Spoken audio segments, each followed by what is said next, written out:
En esta geografía, donde atempranan las altas serranías andinas, nació el doctor José Gregorio Hernández, un 26 de octubre de 1864.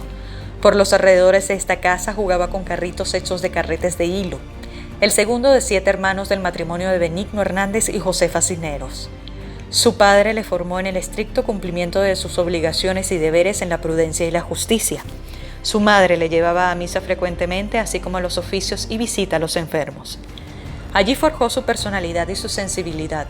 Lo bautizaron en Escuque y lo confirmaron en Betijoque a la edad de los 3 años. A los 7 años su madre muere, por lo que debió disciplinarse temprano. Curioso y estudioso, desde pequeño pensó en estudiar Derecho, pero su padre le orientó por la medicina, para lo cual se va a la capital a los 13 años de edad.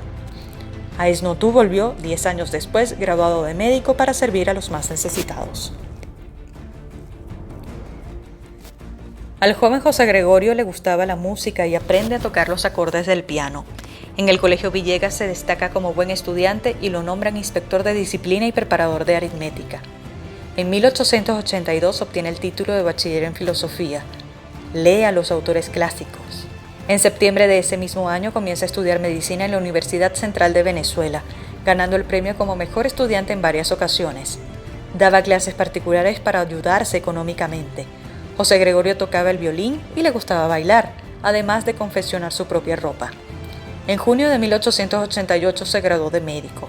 El rector Aníbal Dominici exclamó: «Venezuela y la medicina esperan mucho del doctor José Gregorio Hernández». No transcurrió un año de haberse graduado de médico cuando fue designado por el presidente Juan Pablo Rojas Paul para ir a Francia a especializarse en las técnicas modernas de la medicina. Eran los tiempos de la época bella en París, donde se formó José Gregorio, trabajando en el laboratorio de Charles Richet, Premio Nobel de Medicina en 1913. Mathias Zuba, con quien estudió microscopía y embriología, Isadora Straub, especialista en bacteriología. Este último le otorgó a José Gregorio una medalla como el mejor médico alumno en su especialidad. En París recibió ofertas de trabajo, pero su misión era formarse y traer a Venezuela un laboratorio que fue instalado en la Escuela de Medicina de la Universidad Central de Venezuela.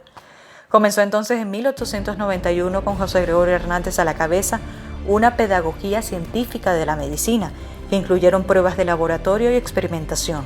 2 años pasó en París y se convirtió en el mejor médico investigador de Venezuela.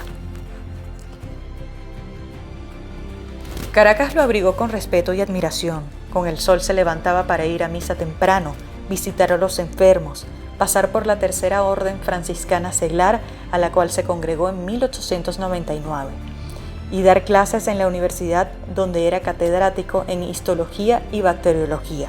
Ante su amigo el doctor Luis Racetti defendió las enseñanzas creacionistas de la Iglesia Católica frente a las teorías evolucionistas de entonces. Se estimaban mucho y ambos eran individuos de número de la Academia Nacional de Medicina. En 1906 aparece Elementos de Bacteriología, en el que recogen sus observaciones de las bacterias fruto de sus clases en el laboratorio. Durante 23 años de docencia dictó 32 cursos. José Gregorio no conoció el apego por las cosas materiales. El médico de los pobres ayudaba a sus pacientes a comprar medicinas. Su único apego era con Dios. En 1908 decidió hacerse religioso y entrar en el monasterio de la Orden San Bruno de la Cartuja, en Italia. Un año después regresó a Venezuela por problemas de salud.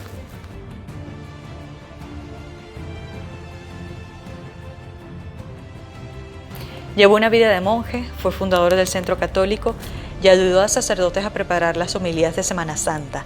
José Gregorio insistía en hacerse religioso e ingresa al seminario apenas regresó de Italia. 3 semanas después lo abandona. Monseñor Juan Bautista Castro le indica que sería más útil atendiendo a los enfermos que desde los púlpitos, lo cual aceptó con humildad. El 19 de abril de 1910 solicita recursos al Congreso de los Estados Unidos para actualizar los equipos de laboratorio que él mismo trajo 18 años antes. En 1812 publica Elementos de Filosofía, que reúne su visión de vida y le manda un número a su amigo el doctor Luis Racetti. Ese mismo año rechaza aireadamente el cierre de la universidad por parte del gobierno. Un año después, en 1913, se embarca nuevamente a Italia. Es admitido en el Colegio Pío Latinoamericano en su tercer intento de hacerse religioso. Su débil salud lo derrota una vez más y contrae una tuberculosis pulmonar. Regresa a Venezuela justo cuando estalla la Primera Guerra Mundial. En 1917 viaja a Washington a fin de actualizar el libro Elementos de Bacteriología, mira también abierto a los avances de la ciencia.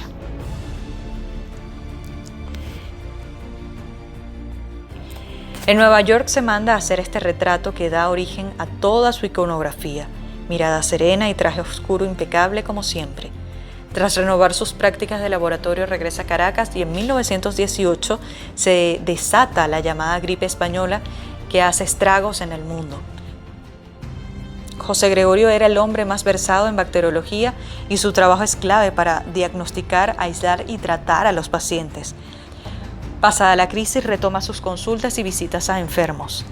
Ya tenía 54 años cuando el domingo 29 de junio de 1919 le avisaron de la gravedad de una anciana. Resolvió comprarle las medicinas en la botica de Amadores. Tenía prisa el médico bueno. Al cruzar no advirtió un carro que pasaba a la altura de un tranvía estacionado. Lo impactó y en la cuadra se escuchó Virgen Santísima. Al caer se golpeó a la cabeza. El chofer lo lleva al Hospital Vargas donde José Gregorio tantas veces sirvió. Le atiende su adversario intelectual y amigo el doctor Luis Racetti. La conmoción fue generalizada. Su féretro recorrió la ciudad traslúcida de gente humilde que le aplaudía y le lloraba. Se iba el hombre que concibió la medicina como un sacerdocio. 100 años después su huella de buen cristiano permanece indeleble. El pueblo lo cree santo, su iglesia lo lleva a los altares.